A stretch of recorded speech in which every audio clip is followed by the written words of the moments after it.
Seguimos en Hora Política, recibimos a Ricardo Schlieper, periodista, empresario, amigo de la casa, algo nunca he dicho. Exactamente, esos asientos que ocupaba tu asiento, Javier.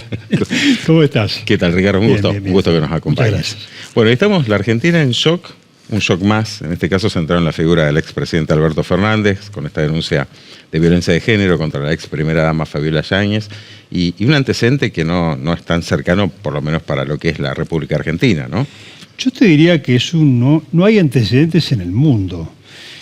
Más allá de que la violencia de género ha tomado mucho más cuerpo de algo que siempre estuvo oculto y que con estos últimos años y a través de distintas políticas se tomó mucho más conciencia de las cosas que pasaban tras bambalinas en los hogares.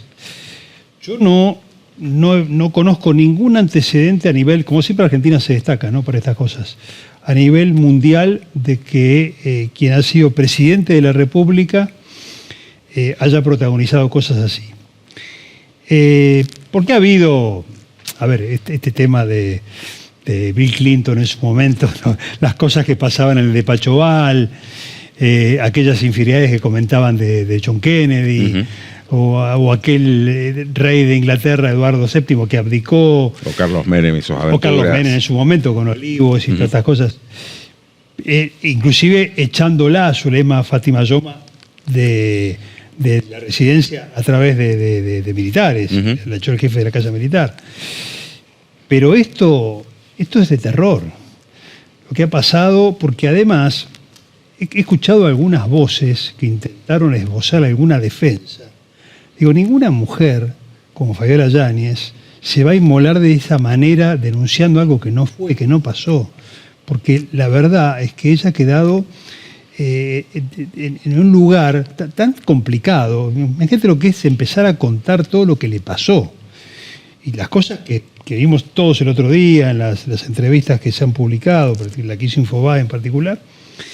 La verdad que es un tema que al margen de todo esto que ha pasado, que es brutal, y que en este caso toma tanta difusión por quienes son los protagonistas, lo que significa también para la política interna, ¿no? Lo que significa para la Argentina, lo que significa para el peronismo, poniéndole un broche final a un desastre de gestión que fue ese periodo de 4 años.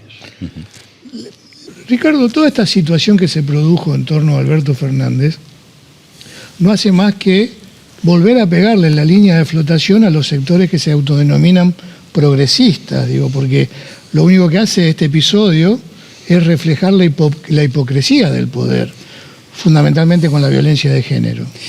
Sí, si bien el tema de la violencia no tiene ideología, no tiene partidos, creo que el gobierno en realidad le había dado un protagonismo especial con el Ministerio de la Mujer. Independientemente de quien gobernara, creo que el tema de la igualdad y todo eso es un tema que en el mundo ya ha cambiado. Lo que pasa que, claro, pone en evidencia la hipocresía.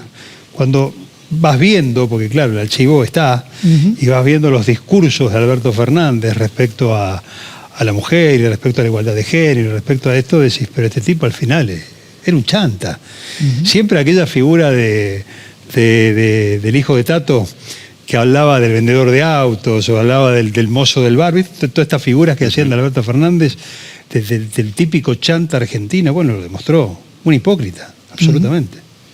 ¿Y cómo capitaliza Milei, el gobierno de Milei, este estado de situación, así graficándolo? ¿Por qué? Porque estamos ante una crisis que en algún momento va a tener también su final y también subyacen otras crisis más profundas y que por ahí también tallan un poco más en la sociedad, como es la economía, por ejemplo. ¿Cómo visualizás cuánto puede llegar a capitalizar hoy la gestión de Milei este escándalo? Mira, lo inmediato es que lo que necesita Milei para el tiempo en que tiene que bajar la inflación y el tiempo que la economía tiene que volver a rodar y empezar a crecer, gana tiempo. Porque, digamos, hoy, ¿qué pasa? Todas las pantallas, todo el interés del periodismo está puesto allí. Y además es el principio, es la punta del iceberg. Imagínate las cosas que habrá después entre declaraciones, etcétera, más los teléfonos. Porque de esto, más allá de que no puedas salirte del tema puntual, le secuestraron el teléfono a Alberto Fernández, bueno, el tema que tiene que investigar la justicia es sobre este tema, Sí. pero van a aparecer otras cosas, como pasó con lo de Fabiola por el tema seguros, una cosa con la otra. Eso es tiempo. O sea, el interés de la gente está puesta en ese tema. Después, claro, ¿cómo llega Milei? Con el tema del lenguaje de la casta. Al final, hablando de los políticos, esta imagen de una mujer en la Casa Rosada, en el despacho presidencial, y todas estas cosas, demuestra una vez más la banalización de todo esto, ¿no? Y Y hasta le da argumento de que el cambio tenía que ir más allá de lo económico, exacto. por ejemplo. Y la gente está bancándose la situación muy complicada en lo económico, pero también como diciendo, no queremos que vuelva a lo anterior. Y lo anterior, cada momento que pase y que se va descubriendo, ha sido peor de lo que realmente pensábamos que era. Entonces, al final, ese tiempo de gracia que la gente le ha dado al cambio, en este caso representado por Milei, es aún mayor, porque el desastre anterior, nadie quiere volver allá, a ese lugar. No se corre el riesgo que, si bien es cierto que es un tema de extrema gravedad la violencia de género, también hoy por hoy no podemos olvidarnos del origen de todo esto, que es un hecho de corrupción que tiene que ver, o por lo menos de supuesta corrupción que tiene que ver con el tema de los seguros. Sí. Digo, no se corre el riesgo de que la frivolidad de Tamara Pettinato y de otras personas que hayan estado con el expresidente no solamente soslaye la violencia de género, sino que también soslaye el origen que fue la corrupción. No, yo creo que no. Yo creo que ese es el tema que hoy ocupa lo central mediático. Pero el tema de la corrupción de los seguros es un tema que no solamente por el juez que lo tiene, que es Ercolini, no te olvides de aquel viaje al sur que promovió también, porque estas facturas se pasan, ¿no? Está todo concatenado. Y yo creo que Ercolini, bueno, va firme con ese tema, que además hay muchas pruebas, muchas evidencias, porque todo este tema de una corrupción casi imperceptible, acordate cómo se descubre, lo descubre Petovelo haciendo estas auditorías, y aparece este tema, donde al final Martínez Sosa y algún otro era el broker de seguros de casi todos los organismos nacionales, como el broker del Estado. Bueno, este tema va a continuar, y seguramente, por supuesto, las condenas por corrupción llegan muy tarde. Pero bueno, igualmente lo va a protagonizar Alberto Fernández ese tema, seguramente con alguna condena. Lo que pasa es que lo que sucede en Argentina, y no sé si lo ven parecido a esto, yo creo que el gran problema de Fernández es que la corrupción hasta se vuelve. ¿Qué pasó a Menem? Digamos, lo de Menem en el 2003, en la elección, fue el más votado, más allá de que no le daba después para ganar el balotaje. Pero lo que le pasó, lo que protagonizó Fernández con su mujer, de eso la condena social ya está. No va a poder caminar por la calle Fernández. Es decir, él o se va del país cuando pueda, porque ahora lo tiene prohibido, o no sé cómo continuará su vida, pero de eso ya no vuelve. Yo no me lo imagino a Fernández manejando su auto parando en un semáforo. Sí, y el dilema es si Alberto Fernández se lo consideraba un muerto político meses atrás, incluso entre las mismas... Civil, y entre las mismas filas del kirchnerismo. El gran interrogante también de este escándalo y esta crisis y esta denuncia que afecta al exmandatario es cómo también el peronismo se reconstruye todavía en un contexto en el cual no se había o no se estaba recuperando del sacudón electoral del año pasado.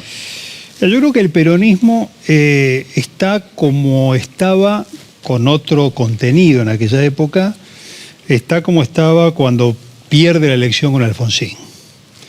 Que fue un golpe durísimo. Ellos pensaban que volvían.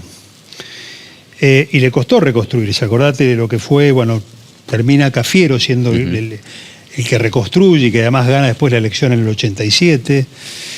Pero le va a costar muchísimo porque además no tiene puntos de referencia. El otro día Cristina Kirchner, que sigue siendo la dirigente que hoy tiene mayor valoración dentro de la poca valoración que tiene el peronismo, termina hablando desde su lugar de mujer, pero hablando de los malos gobiernos de Fernández, de la Rúa, Macri, vuelve a mezclar todo con todo, que no tiene nada que ver. Y el peronismo no tiene referencias hoy, no es oposición. Si vos le preguntás a cualquiera quién es la oposición de Milei, el peronismo no está. De cara al año que viene, no lo sé, pero digamos, también tengamos en cuenta que es un partido, con todo lo que pasó en los 4 años de Fernández, sacó el 44% de los votos. hay que tener en cuenta eso, ¿no? En el balotaje final. Sí, sí. Pero digamos, hizo una elección para la época que veníamos de vivir importante, porque siempre el peronismo ha sido lo que fue, digamos, en la historia argentina. Yo creo que ahora le va a costar muchísimo, yo creo que vamos a un cambio de época. Yo creo que vamos a un cambio, no sé qué viene después, pero creo que vamos a un cambio de época donde la Argentina ya da una vuelta de página a una historia de 70 años para otro lado. Quizás un lado mucho más positivo, un lado mucho más hacia arriba, un salto hacia arriba que la Argentina necesita, con diferentes estructuras partidarias, diferentes ideologías, pero dejando atrás lo que hemos vivido. Tal vez con más pragmatismo. Es que yo creo que es lo que el país necesita para adaptarse a un mundo que va en ese rumbo, ¿no? Ricardo, bueno, ha sido un gusto que nos acompañe. Gracias a ustedes por la invitación. Y que se repita. Y que se repita. Cuando quieran. Ricardo Slipper, periodista empresario, amigo de la casa, pasó por Hora Política.